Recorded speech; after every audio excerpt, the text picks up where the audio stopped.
به نام خدا سجادی هستم از هنرستان نمونه دولتی نیکان و با تدریس قسمت 5 از کتاب توسعه برنامه‌سازی و پایگاه داده بودمان سوم در خدمتتون هستم. این جلسه میخوایم در رابطه با کادرهای محاوره‌ای صحبت کنیم که این محاوره‌ای ترجمه واژه دیالوگ هست. بنابراین داخل تول باکس اون کنترل هایی که میبینید واژه دیالوگ رو داخلش داره کادرهای از نوع کادرهای محاوره‌ای هستن که حالا میتونه از نوع اوپن فایل دیالوگ باشه، کالر دیالوگ باشه یا فونت دیالوگ باشه. این کادرهای محاوره‌ای چه کاربردهایی دارن؟ زمانی که شما میخواید یک پیغامی رو نمایش بدید، یعنی یک کادری باز بشه و شما یک پیغامی رو، یک متن رو در اون نمایش بدید، میتونید از کادرهای محاوره‌ای استفاده کنید. زمانی که میخواید از کاربر یک سری اطلاعات رو دریافت کنید، میتونید از کادرهای محاوره‌ای استفاده کنید که حالا این دریافت اطلاعات یا میتونه دریافت یک فایل باشه یا میتونه دریافت مثلا کالر دیالوگ یا فونت دیالوگ، دریافت فونت یا یک رنگی باشه. حالا میریم داخل کد ببینیم که به چه صورتی هستش. ببینید این یک نمونه ای از حالا فایل های اطلاعات کاربر بود که فقط یه نکته رو که من میخوام در رابطه باش بگم، این ریچ تکست باکس بود که حالا ما میخواستیم یه دونه اسکرولینگ کنارش داشته باشه که وقتی مثلا اجرا میشه، اگر متنی که داره تایپ میشه اومد پایین بتونیم اسکرول کنیم و ببینیمش. خب یعنی مثلا من اینو رو اجرا کنم،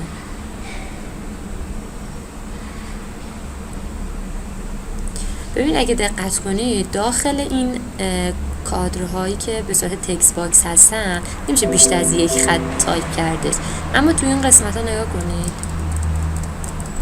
همینجوری میشه توش تایپ کرد. خب بعد حالا من متفاوت تایپ کنم. خب اینو میتونیم اسکرول کنیم و متن حالا بالا و پایینش رو ببینیم که توضیح دادم خدمتتون، توی کانال هم فرستادم.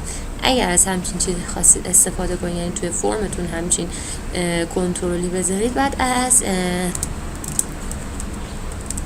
ریچ تکست باکس استفاده کنید به این شکل که دیگه کاربر میتونه بیشتر از یک خط تایپ کنه.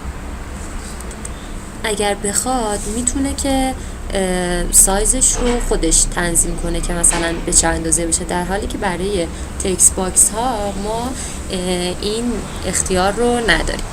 خب حالا برای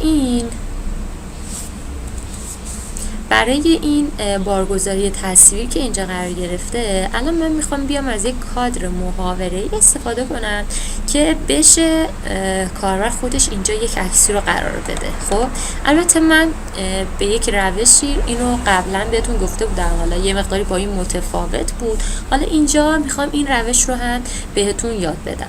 اول از همه برای اینکه بتونیم امکان قرار دادن تصویر کاربر رو اضافه کنیم، باید از یک کامپوننتی استفاده کنیم که این کامپوننت همون اوپن فایل دیالوگ هستش. بله این اینجا دقت کنید روی فرم چیزی نمیاد ولی این قسمت اضافه میشه. بنابراین اون ابزارهایی که شما توی تول باکس میبینید که چیزی رو روی فرم اضافه نمیکنن، یعنی روی فرم دیده نمیشن، کامپوننت هستن به این شکل. خب این کامپوننت رو که اضافه کردیم وارد رویداد مربوط به کلیک کردن روی این دکمه میشیم. بعد چه کدی رو اضافه میکنیم؟ ببینید من میخوام که اولین اتفاقی که میخوام بیفته چیه؟ اینه که وقتی روی این دکمه کلیک میشه اون کادر محاوره‌ای باز بشه، یعنی دیده بشه، نمایش داده بشه. این شکلی نمایش دادن میشه شو. پس من همون کامپوننتی که اضافه کرده بودم اوپن فایل دیالوگ 1 بود رو انتخاب میکنم. دقت کنید این با اون روشی که قبلا بهتون داده بودم یه تفاوت ریزی داره. خب بعد میگم که این رو نمایش بده، یعنی شو دیالوگ رو میذارم. خب پس تا اینجی میشه اون کادر باز میشه و نمایش داده میشه به کاربر. خب بعد از اون قرار کاربر بیاد یک عکسی رو انتخاب کنه. خب و اون عکس داخل اون پیکچر باکسی که من اینجا گذاشتم نمایش داده بشه. اسم این پیکچر باکس چیه؟ پیکت باکس گذاشته اسمش رو. خب من بعد از اینکه این کادر نمایش داده شد میگم که اون پیکت باکس کدوم ویژگیش، ایمیج لوکیشنش، یعنی اینکه اون آدرس اون عکسی که قراره داخل این پیکچر باکس نمایش داده بشه اون چی باشه. اون از همین کادر محاوره‌ای که باز شده، خب ویژگی فایل نیمش. خب این ویژگی فایل نیم یعنی چی؟ این ویژگی فایل نیم میاد آدرس اون فایل، اون پرونده‌ای که انتخاب شده رو دریافت میکنه. یعنی نشانی اون فایل داخل فایل نیم اوپن دیالوگ قرار داره. خب بعد اون نشانی رو میاد داخل ویژگی ایمیج لوکیشن پیکت باکس ذخیره میکنه. بنابراین الان اون در واقع پیکچر باکس من متوجه میشه که اون آدرس بهش داده شده، الان دیگه میدونه چی رو باید نمایش بده. خب مثل این میمونه که مثلا ما بگیم که به یک کسی بگیم که برو فلان آدم رو ببین. خب این که بخواد بره فلان آدم رو ببینه باید نشانیش رو داشته باشه دیگه، باید آدرسش رو داشته باشه دیگه. اون آدرسری که داشته باشه میتونه اون فرد رو ببینه. خب این آدرس دادن از این طریق اومد انجام شد. یعنی ما یک کامپوننت اوپن فایل دیالوگ استفاده کردیم، بعد از طریق فایل نیم، ویژگی فایل نیمی که مربوط به اوپن فایل دیالوگ هست، آدرس اون فایل رو به دست آوردیم. حالا اون آدرس رو داریم میدیم به ایمیج لوکیشن پیکچر باکس. حالا امیدوارم که متوجه شده باشید چه اتفاقی داره میفته. خب حالا من اینو یه دور اجرا میکنم، بارگذاری تصویر رو روش کلیک میکنم. خب دقت کنید اینجا الان داره عکس رو من نشون میده. حالا من داخل این پوشه جوایز یه سری فایل های دیگه هم میذارم. الان مثلا فایل های اکسس رو، خب من اینا رو الان اینجا قرار دادم. دقت کنین هم عکس ها داره نمایش داده میشه و همین فایلی که مربوط به مثلا عکس نیستش دیگه، خب همین داره نمایش داده میشه. حالا من میتونم یک کدوم از اینا رو انتخاب کنم و میاد اینجا قرار میگیره. دقت هم کنین چون نگفتم که ایمیج مودش در واقع سایز مودش به چه حالت باشه، داره این شکلی نمایش داده میشه، یعنی به اندازه واقعی خودش داره نمایش داده میشه. خب اما یه وقتی هستش ممکنه ما بخوایم که اینجا یک فیلتری اعمال کنه که فقط اون فایل هایی که به صورت عکس هستن نمایش داده بشن، که برای اینکه این کار رو انجام ببینیم که این اتفاق بیفته، ببینیم چه کاری رو باید انجام بدیم. یک قطعه کد باید اضافه کنیم که مهمم هستش این کد کجا قرار بگیره.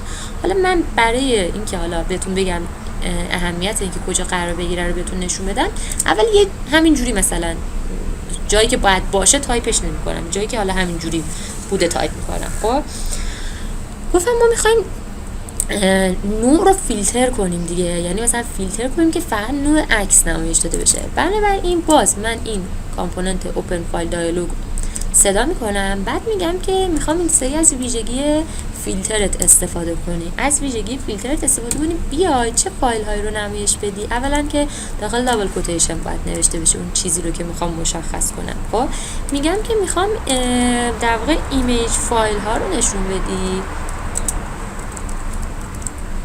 خب ایمیج فایل ها چه پسوندی دارن؟ پسوندشون رو من باید داخل این پرانتز بنویسم. دقت کنید حالا توی کتاب هم گفته شده که شکل کلی نوشتن این فیلتر به چه شکلی هستش. باید اول توضیحات نوع رو و بعد فیلتر نوع رو بیایم ذکر کنیم. خب حالا فیلتر نوع رو هم یه دونه از این در واقع خط صاف که شبیه اور میمونه میذاریم، بعد از اور میایم در واقع نوع‌ها رو میگیم و نوع‌ها همون چیزی هستن که داخل این پرانتزه نوشته میشن. خب دقت کنید که به این شکل هم باید نوشته بشه، یه دونه ستاره، یه دونه نقطه، بعد اون پسوندی که مد نظر. پسوند عکس خب میتونه JPG باشه، وقتی که گفتمش یه دونه سمیکالون میذارم. نوع بعدی میتونه مثلا PNG باشه،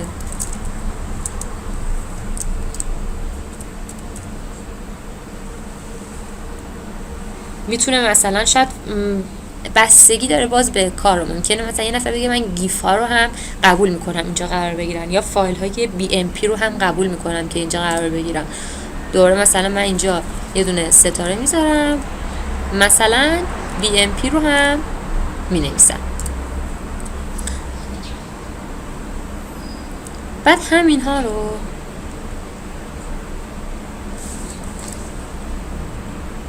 اینجا هم قرار میدم. خب حالا یه بار من اینو اجرا میکنم مجددا ببینیم چه اتفاقی میفته. بارگذاری تصویر رو میزنم. خب آیا فیلتر انجام شد؟ میبینیم که نه، همچنان داره این فایل رو نمایش میده.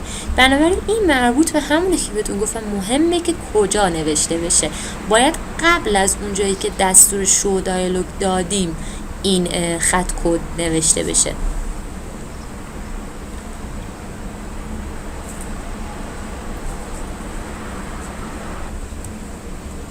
اینو کنترل X میکنم، میارم اینجا قرارش میدم، مجددا برنامه رو اجرا میکنم، بارگذاری تصویر رو میزنم. ببینید که اون فایل نمایش داده نمیشه و اینجا یک کادری اضافه شده که میگه که اون فایل هایی رو میتونم بپذیرم که پسوندش فقط اینها باشه، که دقیقا همونایی هستش که من داخل کد واردشون کردم. حالا یه نکته دیگه رو میخوام دقت کنید. ببینید اینجا ممکنه اولا من هیچ فایلی انتخاب نکنم، کنسل رو بزنم. میبینید یه ضربدری اینجا نمایش داده میشه. خب ممکنه اول یه فایل رو انتخاب کنم، دوباره مثلا پشیمون بشم باز کنسل رو بزنم. اگر بخوایم این اتفاق نیفته باز باید یک خط کد اضافه کنیم. این خط کد چی رو میاد به ما میگه؟ ببین من میخوام که زمانی که کاربر اینجا روی مثلا حالا این اوپن همون به معنی اوکی، یعنی من وقتی اینو انتخاب کنم بعد اوپن رو میذارم یعنی اوکی کردم که این عکس نمایش داده بشه. در غیر این صورت خب کنسل رو فشار میدم دیگه. من میخوام بگم که زمانی که کاربر چیزی رو که مثلا در جواب این کادر محاوره‌ای که باز شد جواب اوکی رو داد، اون وقت بیا اون لوکیشن رو قرار بده داخل ایمیج لوکیشن. بنابراین این میام اینجوری میگم قبل از اینکه بخواد این لوکیشن رو بگیره، خب میام یه قطعه کد اضافه میکنم، میگم که اگر که این اوپن فایل دیالوگ توی جواب شو دیالوگ، یعنی همون کادری که باز شده بود، خب اون کادری که باز میشه نمایش داده میشه همون شو دیالوگه دیگه، اجرای اون شو دیالوگه. خب توی جواب شو دیالوگ اومد نتیجه اوکی رو دریافت کرد، یعنی دیالوگ ریزالتش اوکی بود، اون وقت بیا این لوکیشن رو بده. حالا یه دور اینو اجرا میکنم، روی بارگذاری تصویر کلیک میکنم و یه عکس مثلا انتخاب میکنم، باید کنسل میزنم.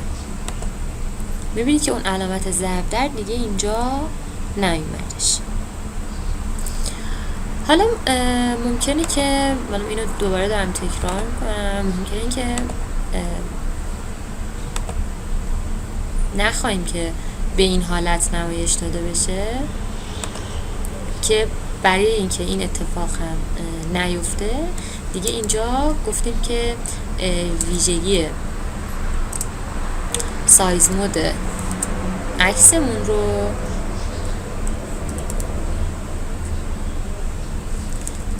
پیکچر سایز مود داد مثلا استریچ ایمیج قرارش میدن